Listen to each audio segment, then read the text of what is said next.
buddy. I'm gonna get distracted. How we doing? How we doing with volume? Check it. Whoa. All right. Good. Sweet. I am sitting here with Survey Says, just came from their show. It was phenomenally awesome. We love it when you guys come to town and play. Hey, thank you. Hey, hold on. Let's see if it picks this up. Ready? Let's see if I didn't. If it doesn't work, just cut it out. But. I didn't see the levels really matter there. So the first thing that I just want to talk to you guys about, and you guys have probably talked to a lot of people about this. I know it's been written about a couple times. You guys are one of those few bands now that is on tour all the damn time. Yes. Always. Talk to me a little bit about how that is, because a lot of the bands that we talk to, my brother and I are really old. The bands that we know, they're the old bands going on their 20-year reunions and stuff, and they're now, have real lives that they do their little, 6 days here, 5 days here, and you guys are just constantly going. Talk to me a little bit about that. Well, you guys gave me the list of who else is doing like the hour shows. It's like Less Than Shake, Mephistopheles, and bands who've been at it forever, and then us, and they're like, we don't belong in this list. It's just that we've been afforded the opportunity to really push this to a level that most bands, I guess, don't. I figured a year or two ago, whenever we really started to put this, to the test, it's like, well, you know what? If we're gonna do this and we're gonna take it seriously, if we're gonna sit around and have ambitions, if we really want this, then we need to do it correctly. And the only way that we could do that, and the only way that we could get ahead, was to be the busiest, is to be the most working, and to have the most experience. It's the only way it's the only way you learn in this in this particular way. So that was just the we were lucky enough to. I mean, it's not to say it's been easy, but we were lucky enough to assemble a group of people who can actually do it, and want to for the most part, and and from there on out, we just. We took advantage of the opportunity, and it's really paid off. I mean, even before the things that I'm sure we'll talk about moving on into the interview that have been announced and people know about. I mean, it was already been working out, even on a smaller scale, because you have to set goals that are realistic. Obviously, the kind of things we're doing now, I thought were going to be 5 years down the line, but. We were if at all, if ever, or ever. Luck really is a lot of it. There's a lot of it you can't count on. So. But it's also not just luck. It's you get what you work for. If you work hard, then you're gonna get results. Oh, and here comes again. Check the levels. Ready? You're terrible. I think that one caught. Yeah, all right, cool. Cut that. Then. Also, there you go. Audience. Now you're cooking with evil gas. Now you can tell what kind of people you're dealing with here. Whole different term for cooking. Yeah. So, just released April 8th, new album. I really like it. Good. Talk to me about one, how this is different. I think a comment one of you guys said earlier tonight at the show was, I think this one better represents us live. Yeah, talk to me what you think about that. You want to hop in? Field this one a little Go bit. Ahead. A thing that we used to get was like, oh man, I really liked you guys live. And then they go home and listen to the CD, and it's just kind of not the same. It doesn't bring the same kind of energy. Up until this point, we've never actually paid for a recording. Surprisingly, we've always either done home recordings at our own home, or our old record label had a studio where we recorded as well. There's two reasons for why we never paid. And yeah, there's one is because we got lucky and didn't have to, and two is because we couldn't. We're not. Even though we're on the road, the only way that we get to stay on the road is because of people who take care of us and people who buy our merch and whatnot. Such as Timo. We're not, we're not one of those bands that just has it where their parents will just, hey, here's $5,000. Now you are a band and you can go do things now. Do this now. Yeah. Some people can do that. Some people have trust funds. Every bit, and not to say that we don't have supportive families. My mom and my dad, before he passed, were extremely supportive in everything we did. But it's not like when we needed to go and buy merch, it would be like, okay, well, here's I guess we're not paying the mortgage this month. Right, exactly. It was like, so everything came with hard work, and we were able to fund this record through Kickstarter, which was very cool, and get the record that we've always wanted to have by having our fans actually fund it and actually be a part of it. It was actually a really cool experience. So this record really, you can go home and you can feel the same sort of energy and passion that we put into our live show in the recording, and vice versa. You can hear it in the recording and then come to the live show and then see it, where it wasn't like that before. I think it was kind of like dulled down. It's not to say that we didn't put effort into the recording. It's just that, you know, with more money comes more options, and when you have more options, you know you can get a better quality product. There's only so much you can do in a basement, you know. So that's what it really came down to. And while those were great times, it was time to, you know, put out the record we've always wanted to put out. Step it up a little bit. Well, Yeah. Talking about your live shows and also about not being trust fund babies. Every time I've seen you, it's just been a couple. My brother's seen you more because when you played the Masquerade at Masquerade, it was Dragon Con. I was at Dragon Con. I'm a geek. Oh, it's fine. It's totally fair. No, it's totally fine. That's probably why it wasn't as good as it could have been attendance-wise, but it was still fun. Don't get me wrong. Oh, yeah. But the times I've seen you going back is the song "Denial" that you always dedicate to your father. Yes. And he sounds like a pretty kick-ass guy. Could you He was. just tell me a little bit about him? Sure. Sure. I feel like one thing that is funny is we're in a punk scene, so when we bring up the fact that he was a policeman, that kind of gets the wrong connotation. Like, oh, he's a fucking pig. Why are we talking about this guy? But he was a down to earth guy, and he wasn't like a traffic cop or some shit like that. He was born in. Is it working? Yeah. Cool. He was born and raised and worked in a city called East Orange, which is one of the more crime-ridden areas of beautiful New Jersey. And you know, because of that, like he had more of a rougher upbringing, and he got to even be a part of the police force there. So it wasn't a bullshit cop. You know what I mean? It wasn't like oh man, he gave me a speeding ticket. It's like he actually did shit. He is like, there's some Law and episodes, I'm sure, were based on that. I always looked at him as sort of like a superhero kind of guy, you know? Because even before that, he was in the Army. Like, he was in the Army, for 4 years, and then he was a cop for 11 years, and then he was a fireman for 21 years. Like, he was never This not dude knew helping no people. fear. Yeah. He absolutely had no fear about, like, anything. He would just, yeah, sure, let's go into burning buildings. And again, it's not as, again, with the fireman thing, I just want to reiterate, not a volunteer thing. Like, East Orange, do the research, has more, well, I've got to get this right because I'm going to sound wrong, and the internet's going to get me. It has Henry. It's has the most fires in it out of any per capita and out of any city on the eastern seaboard. Yep. That was what the whole thing was. So it would be like 2, 3, 4 times a night. Like, it wasn't just like, oh, I guess we're sitting on our ass. I don't know what they're doing there, man. Like, he's just telling me stories about how there's, like, just women are just smoking cigarettes and falling asleep in the middle of, like, what they're doing. It's just that. It's just Quit that, smoking. And also keeping kerosene around their kitchen table, apparently. But outside of how terrible East Orange is, that's where my dad came from. It's really where my whole family is based out of, is Essex County, New Jersey.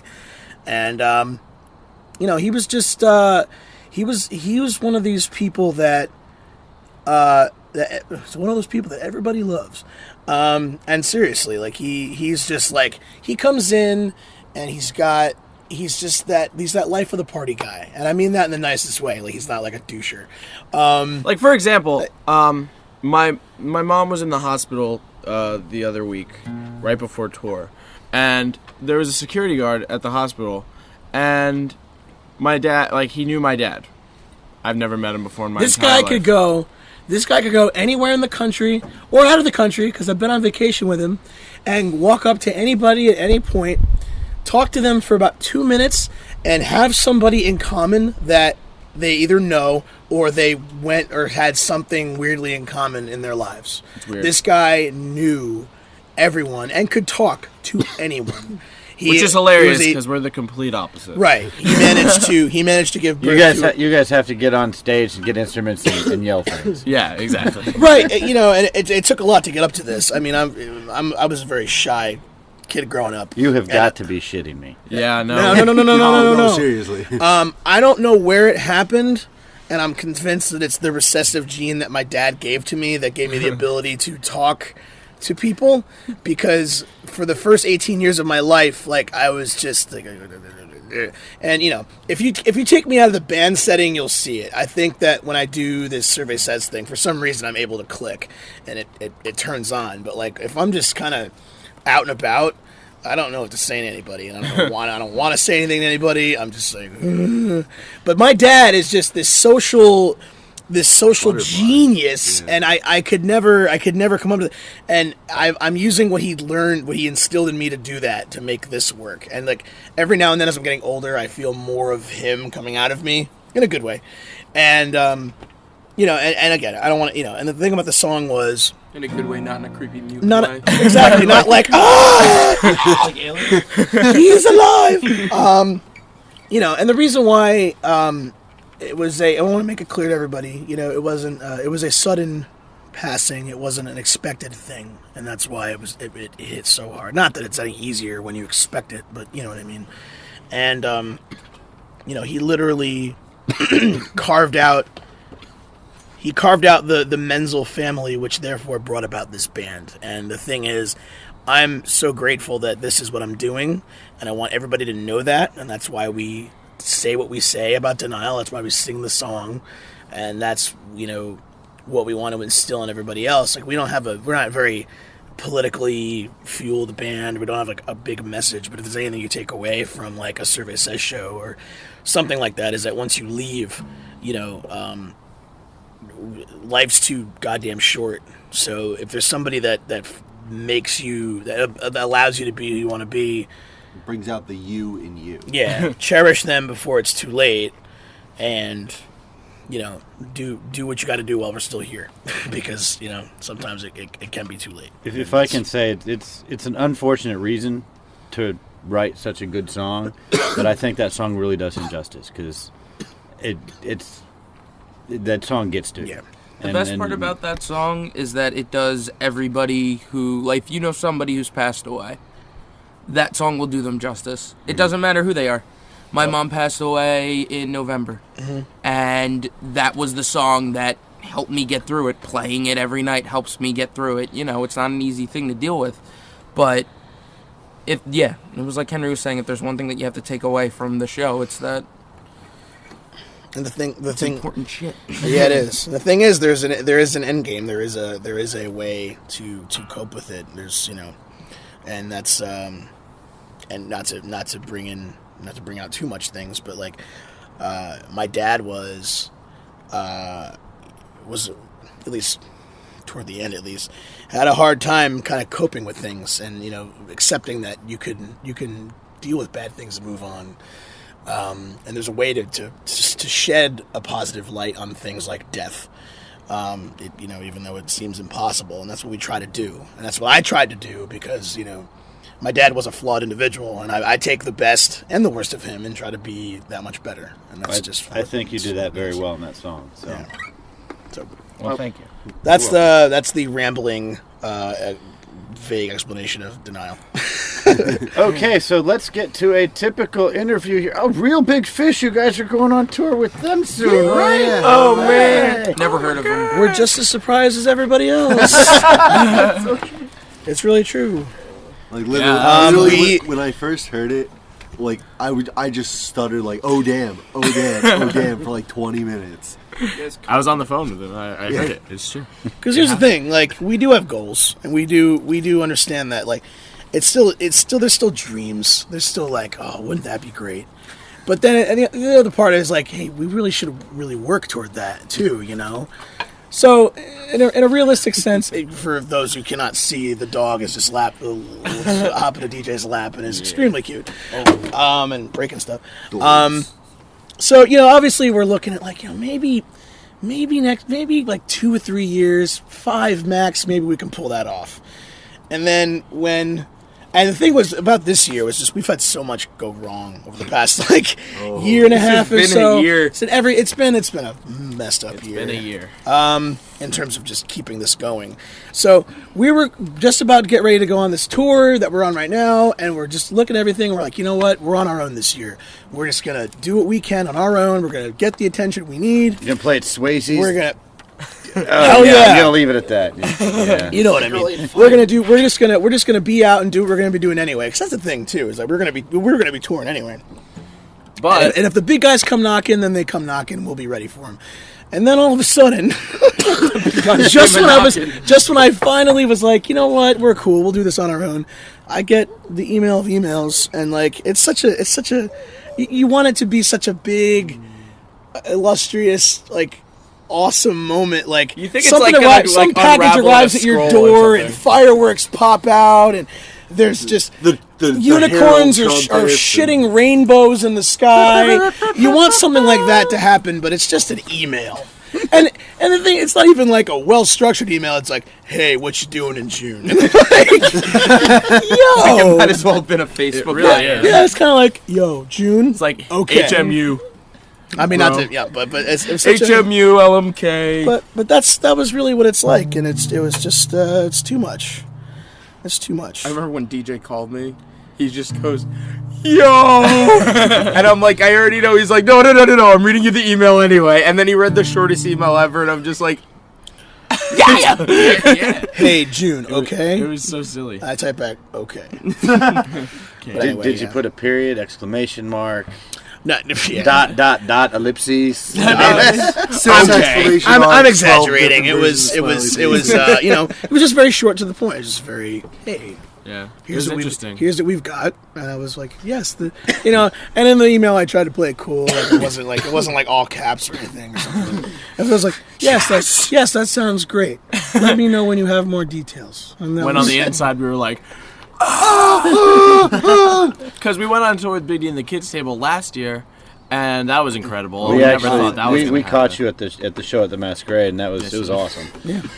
And but that was such a different process. That was like, that wasn't conversing with an agent. That was conversing because we had played with Big D so many times. I kind of wore them down. Yeah, That's kind of how that was. Played with them probably over a dozen times over the past like 5 years, and we were just like, it was just a matter of like talking to them, and then they chose us as support, and it was like, it was kind of a slower process as opposed to this one. And not to mention, we found out about that tour in March of 2013. The tour wasn't until October of 2013.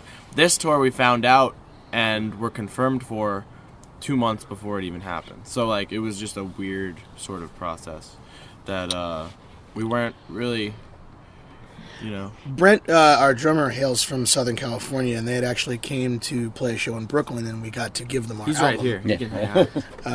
Brent He's is quiet. he's quiet. We're We're all off camera. tired. He hails from Southern California, and they have a previous relationship, and he gave him the album, and word was that he really liked our album. Aaron Barrett, that is, of Real Big Fish, and he kind of calls the shots where the tour support's concerned, I suppose. So, I mean, that was, you know, I mean, if you really want a transitive property, if they didn't do the Kickstarter, doesn't do the album, then this doesn't happen. So that's, you know, it could be any number of things, but that was just... So thank you to you and everyone. The who piece did is really... Kickstarter. Yeah, thank you. Of course. And we're working as hard as we can to get all the stuff out. Post office every day. Every single day. Couple things, and I'm gonna put the mic at everybody right here. Just a general question that I want to ask. General question. General question, yes, sir. We've played your first single. We played some other stuff off your newer album. We played stuff off your old album. If you individually, I mean, do this one at a time. Okay. What song would you want us to play on the radios? And because most people play your single because it's your single. Naturally. What song would you want to play? Oh. This question does this every time. No, you know what it is? Because I'm awful, and I know all the notes of the songs, and I don't know the names. We have Dave good McWayne. names. This is why we This can't is have why we nice can't have things. nice things, because I have a nice little bass line in there, and Dave McWane's rapping over it, and I'm just like, I'm showing all my friends, I'm like, yo, check this out, and all my friends are metalheads, and they're just like, literally, and they're just like, I don't get it, and I'm like, you don't even understand what's going on. This is me now. Sir? Well, I have the lame answer, which is the actual single, which was I Am to Misbehave. Well, because I didn't want to... Well, the thing was, we really liked Nice Things, but we didn't want to lead with the feature of Dave. Like, I think that's a cheap ploy. You know? I wanted people to hear what we were doing. Dave is in there, and it was really cool that we got to write the song together, but I didn't want to lead with, hey, Dave McWane. You know, I want people to know Survey Says. And I Am Misbehave is my favorite... Might be my favorite song that I've written for Survey Says. Because I wrote it just about, hey, this is me, and, you know, bad and good, and hopefully people accept that, you know, and that's why I wanted to lead with it, because it introduces the album sonically, and introduces the lyrical ideas of the album, and who I am, in case you've never met me. And I'll snap my neck off during that song. So, yeah. Ricky? I'd have to say from the new album Cake Eater, it's just a really solid track. It was one of the other ones we were semi-considering for the single, and it just, I don't know, I feel like it just hits me kind of where you can really relate to it, and it just makes you feel something. So I think my favorite song on the album right now would have to be Anger.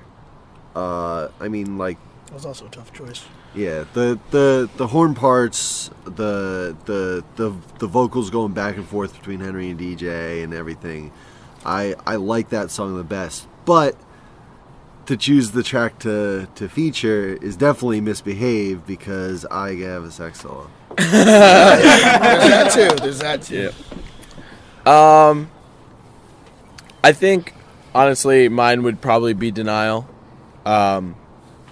You know, I wrote that song about a year and a half ago, and we've re-recorded it. This is the third time we've recorded it, and I'm finally, like, there with it. Because we were originally, I had to convince Henry to re-record it, because he doesn't like doing re-records. I don't. And I think it's a good thing to do, especially if the song is important, and that song was important. And I was very happy with the way that it finally came out, the way it was 100% supposed to. So I think Denial would be my choice. I'm gonna have to go and agree with Mike. Song Anger on the new record. Just a catchy song and one of my favorite ones to play live.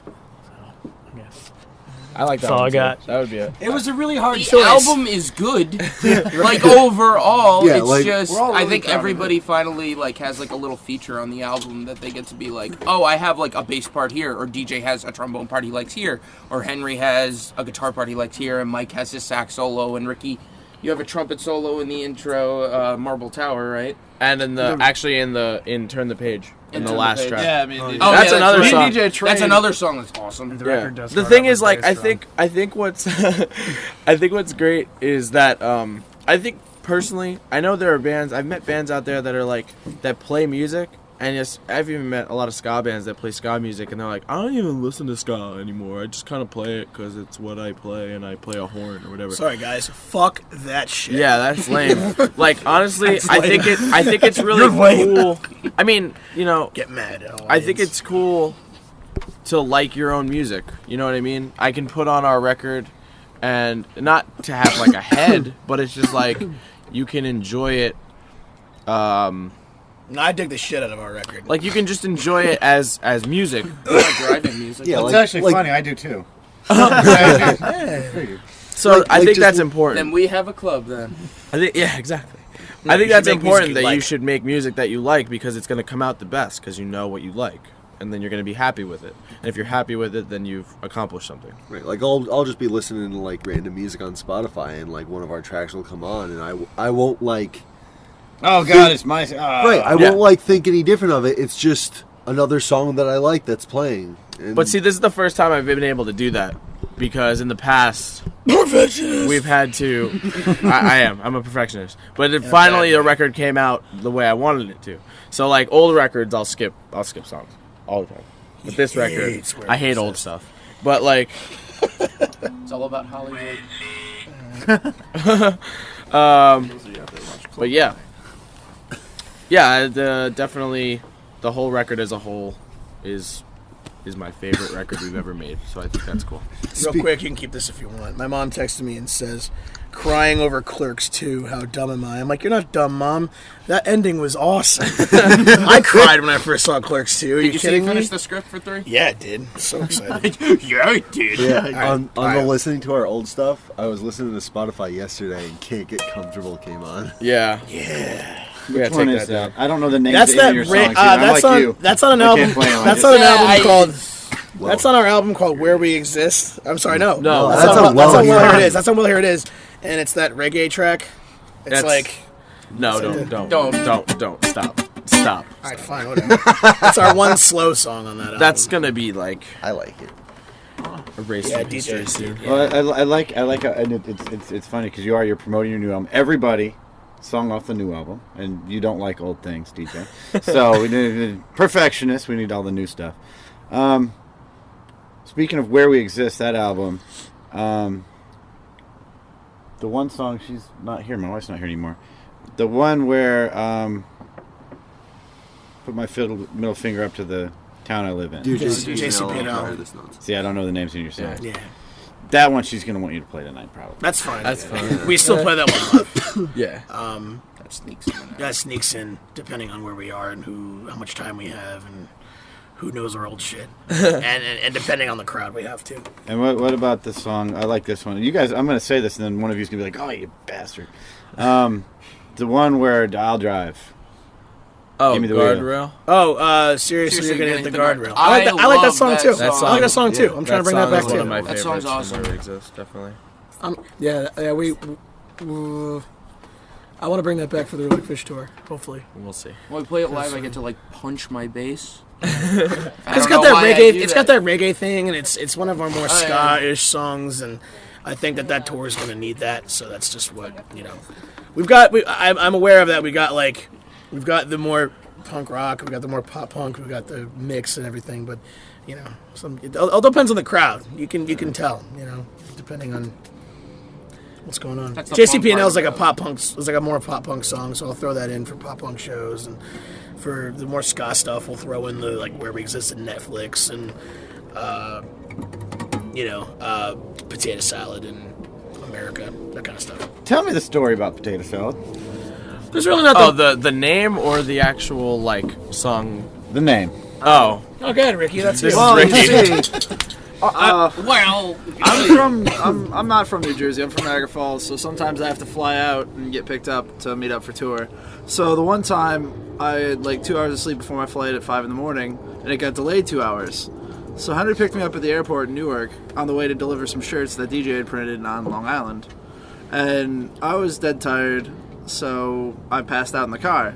And I wake up to a yellow light, and I'm just sitting there, and we're waiting for the green light, and I'm just like, show me potato salad, and then it turns green, and that's And that was really a sign That's a from great, above. great story. Hey, it's The a story. stupidest. All right, okay, and All right. I'm going to preface it with this: the stupidest shit makes us laugh. Yeah. So I probably cracked up, and that was just the story of that day.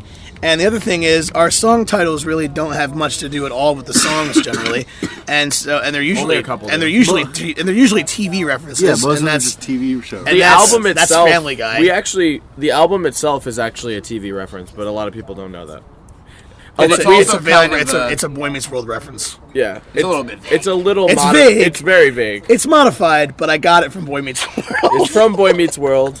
Most of our things are from Firefly or the Mighty Ducks or we actually don't have a Bob's. I don't have a Bob's Burger song yet because it's my favorite show. Drop the ball. So I need to do it for something really good because it's my favorite show. the opus. So show me potato salads from Family Guy. What else is there? There's a song called there's actually 2 songs about my dad on the record, and Denial is one of them. And the first one is called At Least I'm Safe Inside My Mind, which sounds really deep and prophetic, and it's great. but it's actually a SpongeBob SpongeBob reference. And At least I'm safe inside. my dad loves SpongeBob. It's hilarious so. when people don't know that it's a SpongeBob reference. Like, man, that title. Like, I've actually gotten that too. They're like, We're so that deep. title is like really. That's Well, cool, man. And the like, last track thanks. on the record Oh, yeah. is like really like it's called "Turn the Page, Wash Your Hands." And from an outside perspective, it's like yeah, he's moving on and it's a Rocco's Which is Modern really what the Life song is reference about what- too. Yeah, that one actually makes sense, but that's a Rocco's Modern Life reference, which is pretty hilarious. So that's just what we do. You sonically turn the page in that song too. We watch TV. And Watch the Goldbergs. Watch the Goldbergs. Don't let it get canceled. don't let it get canceled. Watch the Goldbergs. We already failed with Raising Hope. So We watch a lot of television all the Find time, Clone every High. day. So we can't save Clone High. I'm trying to make sure the Goldberg stays on the air. One last thing that I want to ask you about. Like I said, Sorry we ramble a lot. No, that's fine. It's easier to edit when you talk. I've done interviews where people don't talk. And it's hard. Nailed it, Brent. But because we'll end up splicing the interview, doing a whole show just with your music. Right. When are you guys going to be back? What general time frame? Because I know you're talking about coming back to it. sorry. You did that to me earlier too. I know. It's always funny to us, not you, audience. So You're saying which general time frame general time frame. are you guys think you're going to come back down to Atlanta? I want to say July. Tomorrow. We'll be here tomorrow. See that fire eater again. We've got this tour to finish up, and then we have Real Big Fish, which unfortunately doesn't do a lot on the East Coast. It's like Midwest, and then in Canada, and not like Montreal and Toronto, but like Prince Edward Islands and Nova Scotia and New Brunswick, and a bunch of provinces I never considered playing in my entire life. You're in East Coast. You're doing Portland, Maine. Like, Portland, Oh yeah, there is a go. Oh yeah, okay, right. It's in Boston. Portland, Maine, and then Northampton, Massachusetts, Yeah, and then it goes right down to North Carolina. Where's your family? We're gonna dodge that. Yeah, like where are you from? Yeah, okay. So it doesn't come here, but I think we're gonna come back in July. But I'm not booking that tour either, so I don't know. Sometime in July, probably early. And if not, definitely September. That's because I'm booking that one, so that's me. So Sweet. if not July, then September. My first time here, and I like it here. yeah. Anybody I like else it. have anything they want to tell your adoring public? Go to love shows. you. Check out our music. Go to shows. Have fun with us. Tell Be me our I'm friends. great. I need the ego boost. Have fun with it. Yeah, Kids, have fun with it. check out the record and tell us what you think, because we like feedback, unless it's bad feedback, in which Then case just don't hurt shut our up. feelings. No, I'm just kidding. You can tell us we suck. Come to shows. Yeah. That's it. That's all I'm saying. If you do have bad feedback, give us the bad feedback. Stop talking. Constructively. Specifically, Ricky. Don't sit. Yeah. Fine. Here's my message. Don't talk about saving the scene. Just go to a show. That's all you got to do. There you go. It's really simple. Well, thank you very much. Survey says, I will be at your shows. And you know what? Actually, I'm gonna turn off this mic and I'm gonna have a private acoustic show right now. Yes, have fun.